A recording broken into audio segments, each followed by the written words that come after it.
नमस्ते दोस्तों, आज के इस बेहद खास और गहरे एपिसोड में आपका बहुत बहुत स्वागत है। आज हम जिस विषय पर बात करने जा रहे हैं वह कोई साधारण विषय नहीं है, बल्कि यह एक ऐसी यात्रा है जो हमारे सोचने के तरीके, हमारे जीवन को देखने के नजरिए और हमारी पूरी चेतना को झकझोर कर रख सकती है।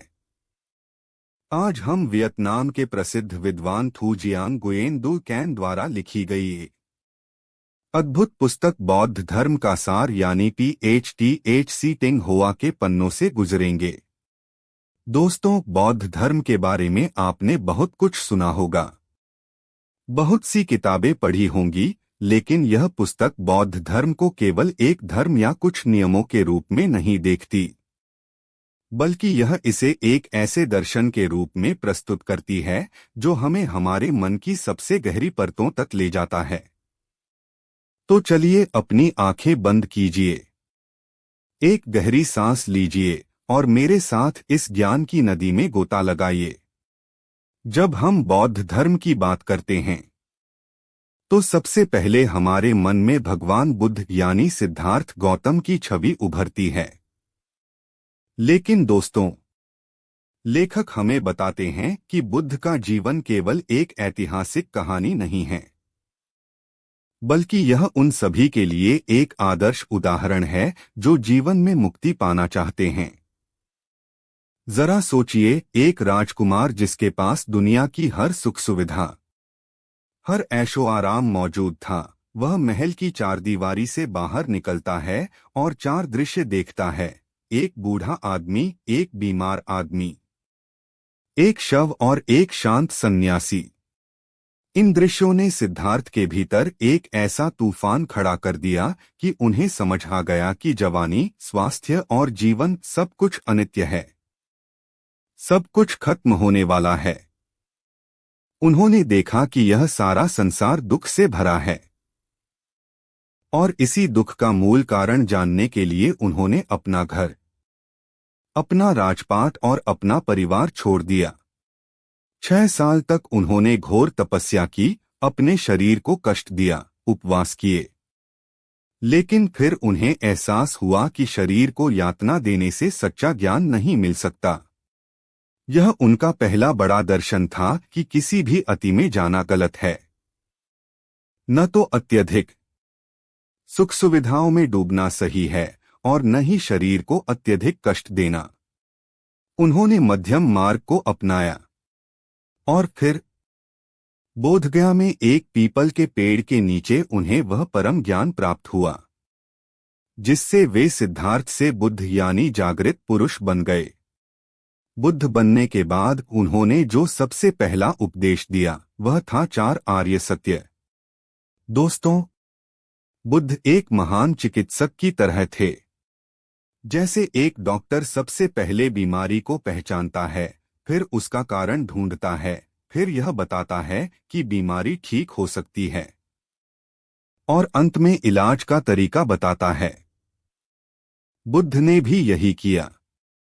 उन्होंने कहा कि जीवन में दुख है, यह पहला सत्य है। हम जो कुछ भी पसंद करते हैं उसके छिन जाने का डर दुख है, और जो पसंद नहीं करते उसका मिल जाना भी दुख है।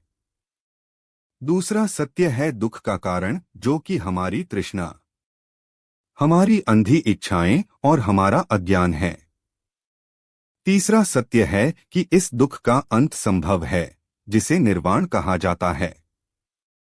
और चौथा सत्य है दुख निरोध का मार्ग, यानी अष्टांगिक मार्ग। लेकिन दोस्तों, बुद्ध का यह मार्ग इतना आसान नहीं है जितना यह सुनने में लगता है। लेखक गुयेन दु कैन बहुत ही गहराई से समझाते हैं कि बौद्ध धर्म का अध्ययन करने के लिए सबसे पहली शर्त है स्वतंत्र सोच और अंधी श्रद्धा का त्याग। बौद्ध धर्म आपसे यह नहीं कहता कि आप बुद्ध की बातों को सिर्फ इसलिए मान ले क्योंकि वे बुद्ध ने कही हैं। बुद्ध ने स्वयं अपने शिष्यों से कहा था कि मेरी बातों को सोने की तरह कसौटी पर परखो, और जब तुम्हें खुद अपने अनुभव से लगे कि यह सही है तभी इसे स्वीकार करो। बौद्ध धर्म में किसी बाहरी शक्ति या ईश्वर पर निर्भर रहकर मुक्ति पाने का कोई विचार नहीं है। यहाँ अपदीपो भव यानी अपना दीपक स्वयं बनने की बात कही गई है। कोई भी गुरु, यहाँ तक कि बुद्ध भी, आपको सिर्फ रास्ता दिखा सकते हैं। उस रास्ते पर चलना तो आपको खुद ही पड़ेगा। बौद्ध धर्म में ज्ञान या प्रज्ञा का बहुत महत्व है, और इस ज्ञान को पाने के लिए हमें अपने भीतर की मैं यानी अहंकार को मिटाना होता है। पुस्तक में बौद्ध धर्म के दो प्रमुख संप्रदायों हीनयान और महायान के बीच के अंतर को बहुत ही सुंदर तरीके से समझाया गया है। अक्सर लोग सोचते हैं कि ये दोनों एक दूसरे के विरोधी हैं, लेकिन सच तो यह है कि ये केवल मुक्ति की राह के दो अलग अलग चरण हैं। हीनयान, जिसे छोटी नाव भी कहा जाता है, उसका मुख्य उद्देश्य व्यक्ति की अपनी मुक्ति है। यह इस बात पर जोर देता है कि संसार अनित्य है और इसमें कोई स्थायी आत्मा या अनात्म नहीं है। हीनयान के अनुसार यह संसार एक जलते हुए घर की तरह है और हमें जल्द से जल्द इससे बाहर निकलना चाहिए। इसके लिए वे कठोर नियमों और ध्यान का पालन करते हैं ताकि वे अरहत पद पा सकें। लेकिन दूसरी ओर महायान यानी बड़ी नाव है। महायान का दृष्टिकोण बहुत विशाल है। एक महायानी या बोधिसत्व केवल अपनी मुक्ति के लिए काम नहीं करता। उसका संकल्प होता है कि जब तक इस संसार का एक भी प्राणी दुख में है, तब तक मैं निर्वाण में प्रवेश नहीं करूंगा। महायान हमें शून्यता का महान दर्शन देता है। अब यह शून्यता क्या है? दोस्तों, शून्यता का मतलब यह नहीं है कि दुनिया में कुछ भी नहीं है या सब कुछ एक खालीपन है। शून्यता का अर्थ है कि किसी भी वस्तु का अपना कोई स्वतंत्र और स्थायी अस्तित्व नहीं है। सब कुछ एक दूसरे पर निर्भर है। इसे प्रतीत्यस्मुत्पाद या आश्रित उत्पत्ति कहा जाता है। यानी यह है, इसलिए वह है। बीज है, इसलिए पेड़ है। बादल हैं, इसलिए बारिश है। हमारा यह शरीर जिसे हम मैं कहते हैं, वह भी केवल 5 स्कंधों रूप वेदना, संज्ञा, संस्कार और विज्ञान का एक अस्थायी जोड़ है। जैसे एक रथ पहिए, धुरी और लकड़ी से मिलकर बनता है। अगर इन सबको अलग कर दें तो रथ नाम की कोई चीज नहीं बचती। वैसे ही हमारे भीतर कोई स्थायी आत्मा नहीं है। जब हम इस बात को गहराई से समझ लेते हैं तो हमारा अहंकार टूटने लगता है। महायान दर्शन में एक बहुत ही प्रसिद्ध उदाहरण दिया जाता है, रस्सी और सांप का। अंधेरे में हम एक रस्सी को देखकर उसे सांप समझ लेते हैं और डर के मारे कांपने लगते हैं, भागने लगते हैं। हमारा डर, हमारा पसीना, हमारी धड़कन सब कुछ असली होता है, लेकिन उसका कारण यानी वह सांप पूरी तरह से झूठा होता है। जब कोई रोशनी लेकर आता है तो हम देखते हैं कि अरे, यह तो सिर्फ एक रस्सी है। रोशनी आते ही सांप गायब हो जाता है। दोस्तों, बौद्ध दर्शन के अनुसार हमारी अज्ञानता या अविद्या ही वह अंधेरा है जिसमें हम इस संसार की अस्थायी चीजों को स्थायी मान लेते हैं और अपने मैं को सच मान बैठते हैं। और इसी मैं के कारण हम सारी जिंदगी सुख के पीछे भागते हैं और दुख से भागते हैं। लेकिन जब प्रज्ञा यानी सच्चे ज्ञान की रोशनी आती है तो यह मैं रूपी सांप गायब हो जाता है और तब जो बचता है वह है परम शांति, जिसे निर्वाण कहा जाता है। अब आप सोच रहे होंगे कि अगर सब कुछ शून्य है तो फिर अच्छे और बुरे कर्मों का क्या मतलब? यह एक बहुत ही लाजवाब सवाल है। बौद्ध धर्म में कर्म और फल का सिद्धांत बहुत गहरा है। हम जो भी सोचते हैं, बोलते हैं या करते हैं, वह हमारे अवचेतन मन में, जिसे आर्य विज्ञान कहा जाता है, एक बीज के रूप में जमा हो जाता है। यही बीज हमारे भविष्य का निर्माण करते हैं।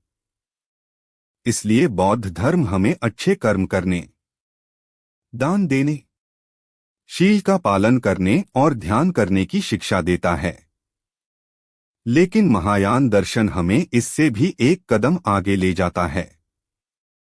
वह कहता है कि केवल अच्छे कर्म करना ही काफी नहीं है, बल्कि अच्छे कर्मों के प्रति जो हमारा लगाव है, उसे भी छोड़ना होगा।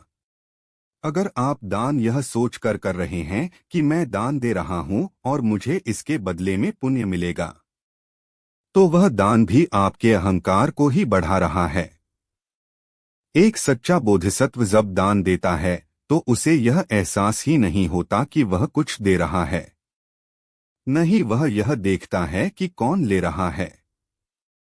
जैसे सूरज अपनी रोशनी सबको देता है बिना यह सोचे कि रोशनी किस पर पड़ रही है, वैसे ही बोधिसत्व का कर्म पूरी तरह से स्वाभाविक और निस्वार्थ होता है। इसे ही दान पारमिता कहते हैं। लेखक हमें यह भी बताते हैं कि बौद्ध धर्म का अंतिम लक्ष्य इस दुनिया से भागना नहीं है। बहुत से लोग सोचते हैं कि सन्यासी बनकर जंगल में जाकर बैठ जाना ही बौद्ध धर्म है, लेकिन महायान कहता है कि संसार ही निर्वाण है और क्लेश ही बोधि है। यह सुनने में बहुत अटपटा लग सकता है दोस्तों, लेकिन यही परम सत्य है। जैसे लहरें समुद्र से अलग नहीं हैं, वैसे ही यह संसार उस परम तत्व से अलग नहीं है। जब तक हमारे मन में भेदभाव है, जब तक हम अच्छे और बुरे, सुख और दुख, अपने और पराये के बीच बंटे हुए हैं, तब तक हम लहरों को देखकर डरते रहेंगे। लेकिन जिस दिन हमारे भीतर समता का भाव आ जाएगा, जिस दिन हम जान लेंगे कि लहरें भी पानी ही हैं, उस दिन हम इस संसार में रहते हुए भी इससे मुक्त हो जाएंगे। कमल का फूल कीचड़ में ही खिलता है, लेकिन वह कीचड़ से अछूता रहता है। एक ज्ञानी पुरुष भी इसी दुनिया में रहता है, काम करता है, हंसता है, रोता है, लेकिन वह भीतर से पूरी तरह शांत और अनासक्त रहता है। इस अवस्था तक पहुंचने के लिए ज़ेन बौद्ध धर्म में 10 बैलों की कथा या थप-न्गू-दो THPNGU का बहुत सुंदर वर्णन किया गया है। यह 10 चित्र हमारी आध्यात्मिक यात्रा को दर्शाते हैं। पहला चित्र है बैल को खोजना, यानी जब इंसान को लगता है कि जीवन में कुछ कमी है और वह सच्चाई की तलाश शुरू करता है। दूसरा चित्र है बैल के पैरों के निशान मिलना, यानी जब हमें गुरु या शास्त्रों से थोड़ा ज्ञान मिलता है। तीसरा है बैल को देखना, जब हमें अपने चंचल मन की एक झलक मिलती है। चौथा है बैल को पकड़ना, यह वह कठिन अवस्था है जब हम ध्यान और साधना के जरिए अपने मन को वश में करने की कोशिश करते हैं। पांचवा है बैल को साधना, जब मन थोड़ा शांत और आज्ञाकारी हो जाता है। छठा है बैल की पीठ पर बैठकर घर लौटना, यानी जब संघर्ष खत्म हो जाता है और एक गहरी शांति छा जाती है। सातवां चित्र है बैल को भूल जाना, जब केवल साधक बचता है और साधना या मन का कोई विचार नहीं रहता। आठवां चित्र है साधक और बैल दोनों का गायब हो जाना, यह एक खाली घेरे का चित्र है, जो पूर्ण शून्यता और अद्वैत की अवस्था है, जहां मैं और तू का भेद मिट जाता है। नौवां चित्र है प्रकृति के स्रोत तक लौटना, जहां नदियां बह रही हैं और फूल खिल रहे हैं। यह दर्शाता है कि ज्ञान प्राप्ति के बाद दुनिया वैसी ही रहती है, बस हमारा नजरिया बदल जाता है। और 10वां तथा अंतिम चित्र है बाजार में लौटना। एक सच्चा ज्ञानी पहाड़ों पर छिपा नहीं रहता, वह वापस दुनिया के बाजार में आता है, आम लोगों के बीच रहता है और अपनी करुणा से सबकी मदद करता है।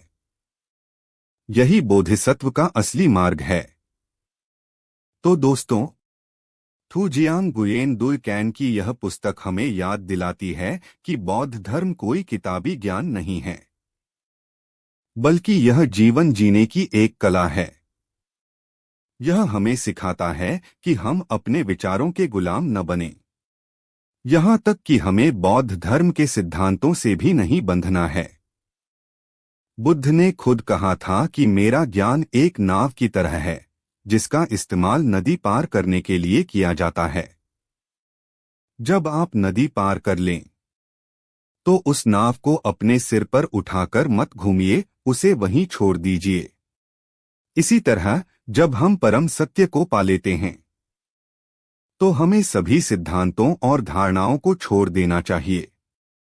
हमें एक शून्य मन या नो माइंड की अवस्था में जीना चाहिए, जहां कोई अतीत का पछतावा न हो और न ही भविष्य की चिंता। बस यह वर्तमान पल हो, पूरी जागरूकता के साथ।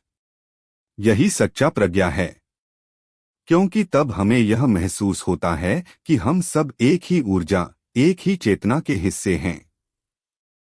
कोई दूसरा है ही नहीं। जो बुरा कर रहा है, वह भी अज्ञानता के कारण कर रहा है। इसलिए उस पर गुस्सा करने के बजाय हमें उस पर करुणा आनी चाहिए। यही कारण है कि बौद्ध धर्म में क्षमा और प्रेम का इतना ऊंचा स्थान है। दोस्तों, इस लंबी और गहरी चर्चा के बाद मैं बस इतना ही कहना चाहूंगा कि जीवन बहुत छोटा है और यह हर पल बदल रहा है। हम जिन चीजों से चिपके हुए हैं, जिन उपलब्धियों पर घमंड कर रहे हैं, वे सब एक दिन रेत की तरह हाथों से फिसल जाएंगी। इसलिए अपने अहंकार को छोड़िए, अपने भीतर की शांति को खोजिए और दुनिया को करुणा की नजर से देखिए। बौद्ध धर्म का सार हमें यही सिखाता है कि सच्ची मुक्ति कहीं बाहर नहीं, बल्कि हमारे अपने मन के भीतर ही मौजूद है। बस जरूरत है तो उस अज्ञानता के जाले को हटाने की। मुझे उम्मीद है कि आज के इस एपिसोड ने आपको कुछ नया सोचने पर मजबूर किया होगा, आपके भीतर कुछ हलचल जरूर पैदा की होगी। अपने विचारों पर ध्यान दें, अपने कर्मों को सजगता से करें और हमेशा उस मध्यम मार्ग पर चलने की कोशिश करें जो बुद्ध ने हमें दिखाया है। आप जहां भी रहें, कमल की तरह खिलते रहें। आज के लिए बस इतना ही। अपना ख्याल रखिएगा और इस आध्यात्मिक यात्रा में हमारे साथ जुड़े रहने के लिए आपका बहुत बहुत धन्यवाद। मिलते हैं अगले एपिसोड में एक नई और गहरी सोच के साथ। तब तक के लिए शांति शांति शांति।